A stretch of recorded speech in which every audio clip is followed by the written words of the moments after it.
once again. We'll continue from the portion that was taught yesterday or that was discussed yesterday. So we came to know that according to Mr. Stevens, he assumed that the person whom he escorted outside the cell as well as the jail was none else but Evans, and the person who is inside the cell is the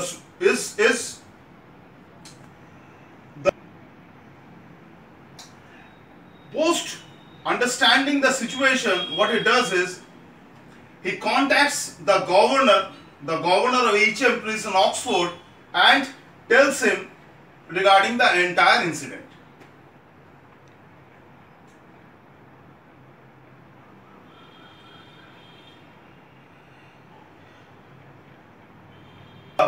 Now when they went inside the cell, जब वो कमरे के अंदर जाते हैं तो कमरे के अंदर का जो जख्मी इंसान जो है, the wounded person, who according to the jail staff, especially Mr. Stevens, was very wounded and required a medical help.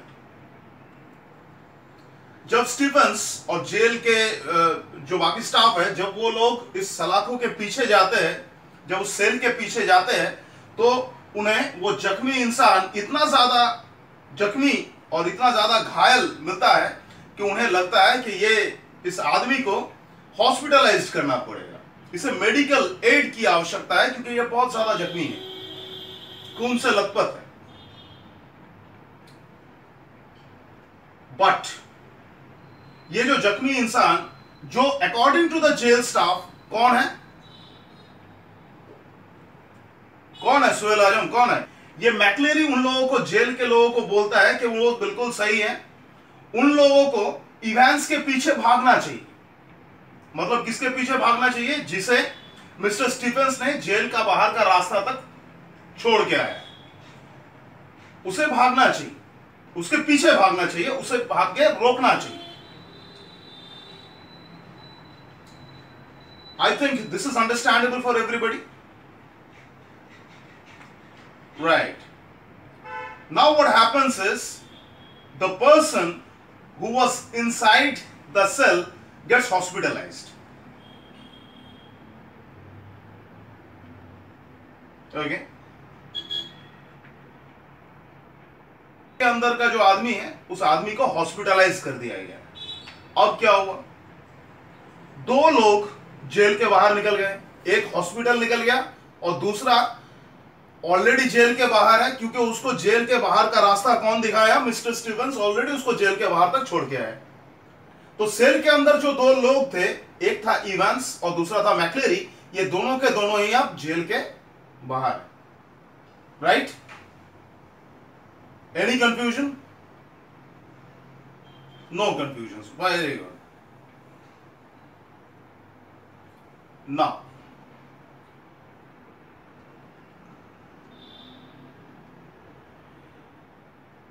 the jail authorities visits the hospital.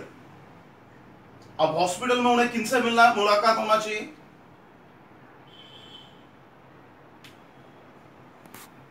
मैक्लेरी से मुलाकात होना चाहिए. ये लोग जब पुनः हॉस्पिटल पहुंचते हैं तो देखते हैं कि हॉस्पिटल से मैक्लेरी गायब. मैक्लेरी भी हॉस्पिटल में नहीं है. He is not present at the hospital. अब ये लोग क्या करते हैं? ये लोग मैक्लेरी को ढूंढते हुए मैक्लेरी के घर, मैक्लेरी के ऑफिस पहुंच जाते हैं. और जब वो लोग मैक्लेरी के पास पहुंचते हैं तो उनको पता चलता है, मैक्लेरी का स्टडी में मैक्लेरी अवेलेबल था और उसका स्टडी कहां पे था? ब्रॉड स्ट्रीट में था.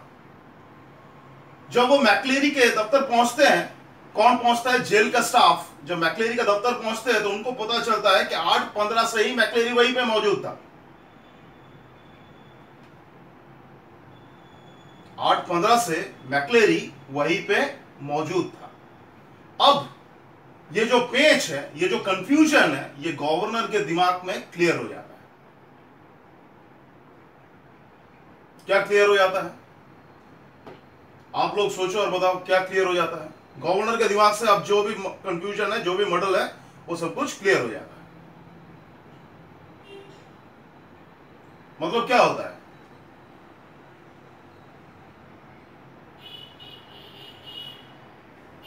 एब्सोल्युटली करेक्ट, मीनाक्षी ने बिल्कुल सही बात बोला है। जो शख्स घायल था, जेल वालों को पहले लगा कि वो मैक्लेरी है, इवेंट्स को ऑलरेडी वो भगा चुके हैं। लेकिन जो शख्स घायल था वो एक्चुअल में मैक्लेरी नहीं था, वो इवेंट्स खुद था। और इवेंट्स कहां से भागा है? हॉस्पिटल से भागा है।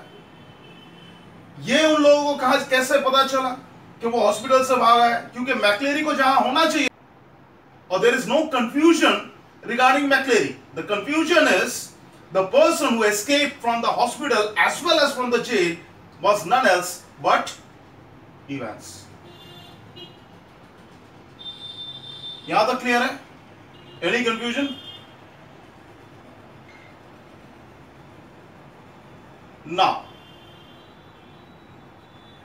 this is the fourth time when Evans escaped from the prison. And this time he was aided unknowingly by the jail authorities. ये चौथी बार था जब इवेंस जेल से भागा है, और इस बार जेल से भगाने के पीछे अनजाने में किसका हाथ है? जेल ऑथोरिटीज का। और सिर्फ जेल के ऑथोरिटीज में सिर्फ जो निचले स्तर के जो लोग हैं, निचले स्तर के जो स्टाफ मेंबर्स है, जो ऑफिशियल्स है, मिस्टर स्टीफन्स, मिस्टर जैक्सन, ये लोग नहीं है। Even the governor of the jail was involved in aiding events in the process of running away from the jail, but unknowingly. लेकिन गवर्नर साहब जो है, वो इवेंट्स का जो क्वेश्चन पेपर है, और क्वेश्चन पेपर, जिस क्वेश्चन पेपर इवेंट्स को मिला था एग्जाम देने के लिए, उस क्वेश्चन पेपर को जांचते हैं, और वहां से गवर्नर साहब को एक क्लू मिल जाता है।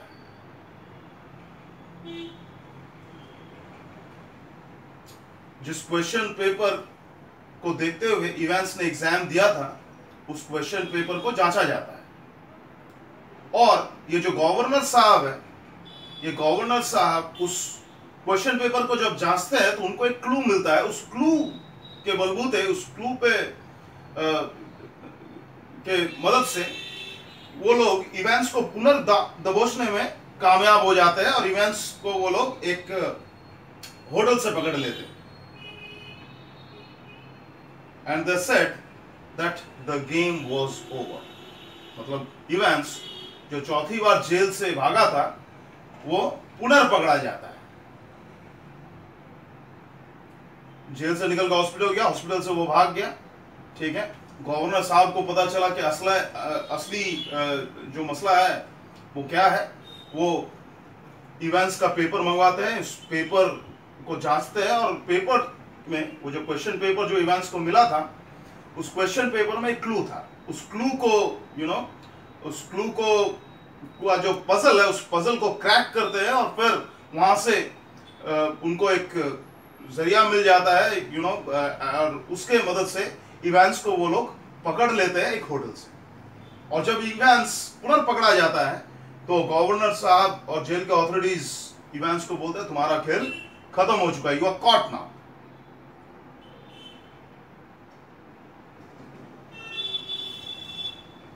इवेंट्स अपने आप को सरेंडर कर देता है गवर्नर को, और गवर्नर क्या करते हैं? गवर्नर इवेंट्स को अपने जो स्टाफ जो है, उनके जो दूसरे जो लोग हैं, उनके हवाले कर देते हैं, और गवर्नर वहां से ये बोलते हुए निकल जाता है कि हम लोग बहुत जल्द मिलेंगे। मतलब जब तुम्हें दोबारा जेल जब तुम आओगे तो तुम्हारे साथ जेल में हमारा पुनर्मुलाकात होगा। अब जाहिर सी बात है, गवर्नर एक बहुत हाईएस्ट पोस्ट में है, तो वो तो कैदी को खुद अपने हाथों से पकड़ेंगे नहीं, उनके स्टाफ मेंबर्स ही पकड़ेंगे।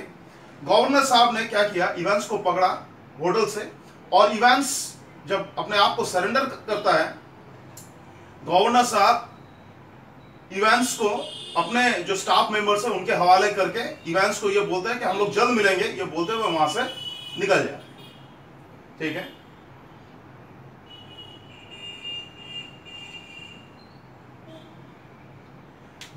प्रिजन ऑफिसर के हवाले गवर्नर साहब इवेंस को छोड़ के जाते हैं, ये प्रिजन ऑफिसर जो है ये इवेंस का दोस्त निकलता है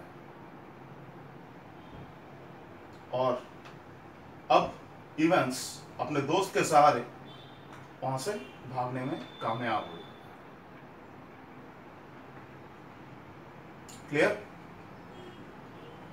गवर्नर साहब पकड़ते हैं इवेंस को चौथी बार और फिर अपना एक स्टाफ मेंबर के हवाले कर देता है और बोलता है इसको लेके अब जेल पहुंचो। और इवेंस को वो अलविदा बोलते हैं और बोलते हैं हम लोग बहुत जल्द मिलेंगे। मतलब कब मिलेंगे? जब तुम वापस जेल आओगे तब हम मिलेंगे। ये बोलते हुए गवर्नर वहां से निकल जाता है, लेकिन जिस शख्स के हवाले इवेंस को करके वो निकलते हैं वो शख्स कौन है? इवेंस का दोस्त है, फ्रेंड है। और जाहिर सी बात है वो गाड़ी लेके बहुत तेजी से इवेंस को लेके भाग जाता है, राइट? और in the process Evans jail से भागने में कामयाब हो जाता है। Now this is what the summary of the story. Is there any confusion or any doubt pertaining to the summary of the story? The summary lacks a bit of details. When we'll read the entire chapter and I'll explain line by line, word by word, then we'll come across a lot of words, a lot of information, but at this point of time I've just uttered the summary for your easy understanding. Is there any confusion related to the summary that is being said yesterday as well as today? Any doubt? No confusion related to the summary? Have you gone through the notes? In the notes there are I've given 8 characters, right? What you'll have to do is you'll have to memorize all the characters, and if you are able to memorize all the characters, it will be easy for you to understand the entire story when we'll do the explanation. It will help you to connect. Any confusion or any questions that you want to ask me? I can find that somebody has sent a question. Can I say the story ends with a good moral? Somebody asked me this question. Do you feel the story ends with a good moral?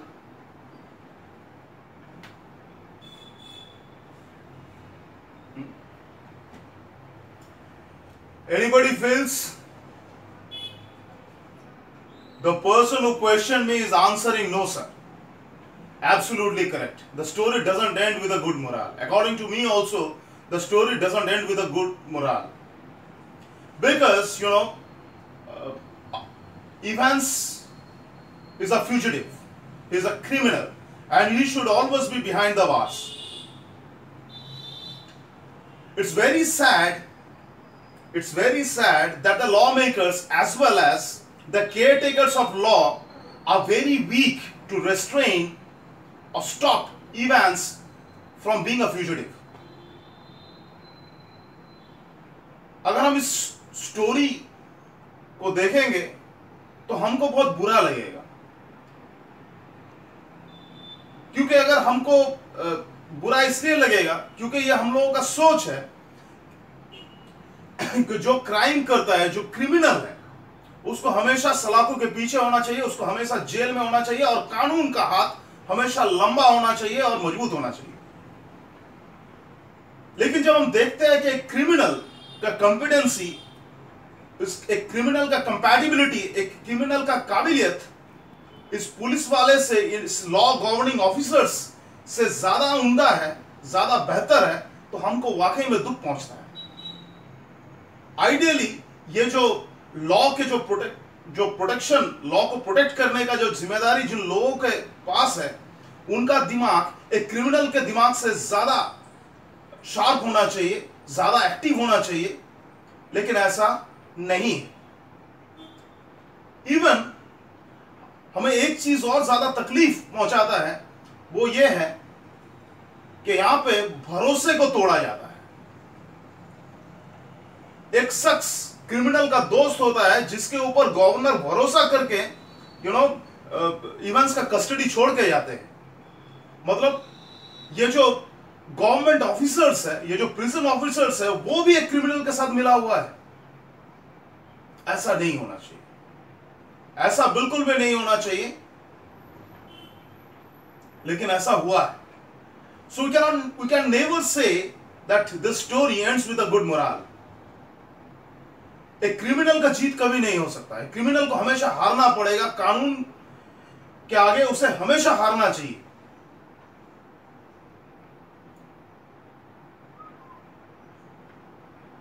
Okay, somebody again send me a message. Let me check it. Why Evan's friend helped him to escape in spite of being known by his friend that his job will be eliminated. Right. Why does a person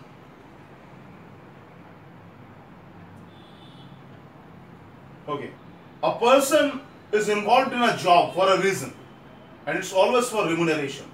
लोग काम क्यों करते हैं? पैसों के लिए काम करते हैं, राइट? इवेंट्स का जो दोस्त है, अगर वो जॉब करता है तो जाहिर सी बात है, he is employed and in lieu of his job, he gets paid. So the importance is money. वो काम करता है, काम करने के बदले उसको पैसे मिलता है।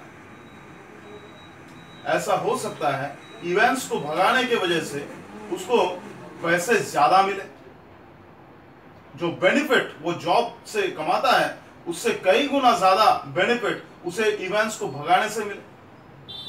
और यही बहुत दुख की बात है कि मोरालिटी के आगे पैसा और बेनिफिट आ जा रहा है।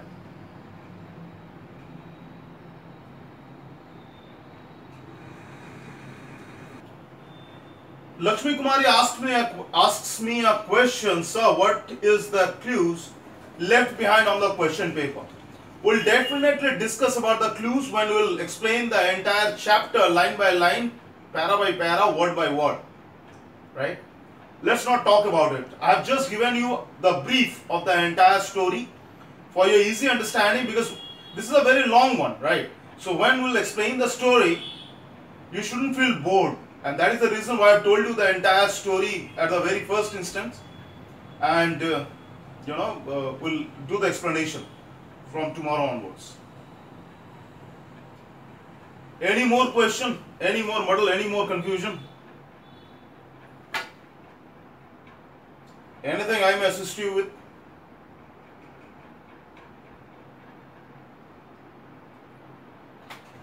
Today also I'll give you some notes, right? Sir, what can you conclude? Somebody send me another message. Let me check it.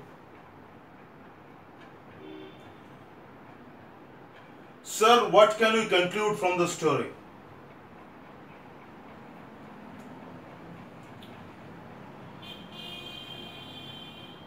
You answer me, what can we conclude from the story?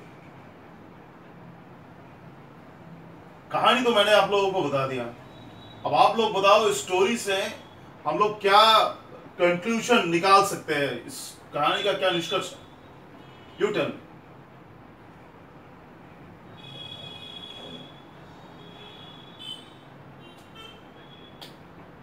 मेरे हिसाब से if you ask me personally, मेरे हिसाब से ये कहानी बिल्कुल आज का जो मॉडर्न सर्कमस्टांसेस है, आज का जो मॉडर्न जो सिचुएशन है, उस मॉडर्न सिचुएशन को ही दर्शाता है, जहां पे क्रिमिनल और ये जो क्राइम कंट्रोलर जो है, ये दोनों आपस में कैलिब्रेटेड, जो बहुत दुख की बात है।